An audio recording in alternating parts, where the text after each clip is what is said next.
மண்டல்நார்ல கேட்டிருக்கு ஒரு இந்திக்காரன், அவன் லைட்டா போ அப்படி சொல்லியிருக்கேன். யானை வந்துருச்சு, காரியாவட்டி வந்துருச்சு. காரியாவட்டி வந்தா ஒரு எலி. காரியாவட்டி பஸ் ஸ்டாண்ட்ல அது தூத்துக்குடிக்கு போகணும். அங்கே வெயிட் பண்ணுது அந்த எலி. யானையை பார்த்தோடனே கப்ளிங் பார்த்தோடனே அதுக்கு நீர் கசி போய் யானைகிட்ட கேட்குது. யானை ஒரு தடவை பழைய ட்ரில் போட்டுக்கிறேன்.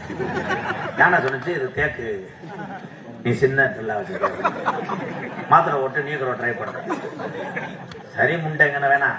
ஆனால் காரியா வெட்டி போகிறாங்க, குறையாத ஆளுகள்லாம் வேலைக்கு வருவாங்க. அதில் கொத்தனார் வந்தாங்கன்னா மட்டக்கம்பை கூட உள்ள விட்டு நீர் மட்டத்தை பாப்பாக்கி சில பேர் தூக்கொண்ட உள்ள விட்டு கயிறை காணாம உள்ள தேடி உள்ள நுழைஞ்சுவேன் கப்ளிங்குள்ள. நோ, காரியா வெட்டி அவுட்டில் ஒரு தென்னந்தோப்பு இருக்கு, அங்கே வா, 24 மணி நேரமும் போர் போட முடியாது. சரி, யானை நிக்குது. இந்த காமெடி கடத்த விட்டுல அந்த வண்டிக்கார யானை நிக்குது. எலி போய் 3 மணி நேரமா சுத்தி பார்க்குறது, முட்டை கப்ளிங் தெரியுது, கண்டுபிடிச்சிருச்சு. வாப்பா, என் காமெடியை கெடுத்தியாப்பா நீ. நல்லா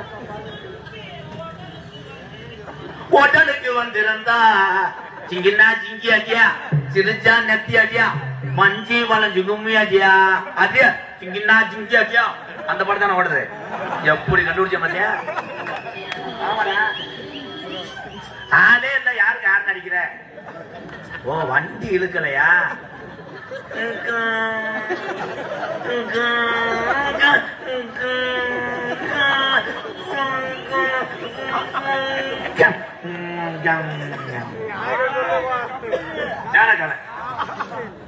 ஒரு வழியா எலி பாத்துருச்சு கப்ளிங்க. மெதுவா ட்ரை பண்ணுது, ட்ரில் போடுற கப்ளிங்ல மெதுவா செஞ்சுக்கிட்டு இருந்திருக்கு இந்த எலி. அப்ப அந்த யானை கிரகத்துக்கு ஒரு இளநீ தலையில விழுந்துருச்சு. யானை தலையில. யானை எலி ரொம்ப வலிக்குதா, மெதுவா செய்வா. இப்ப உங்களுக்கு சந்தோஷமாப்பா? சிறந்த முறைகளே இங்கே சீன்தாளம் அமைத்துக் கொண்டிருக்கிற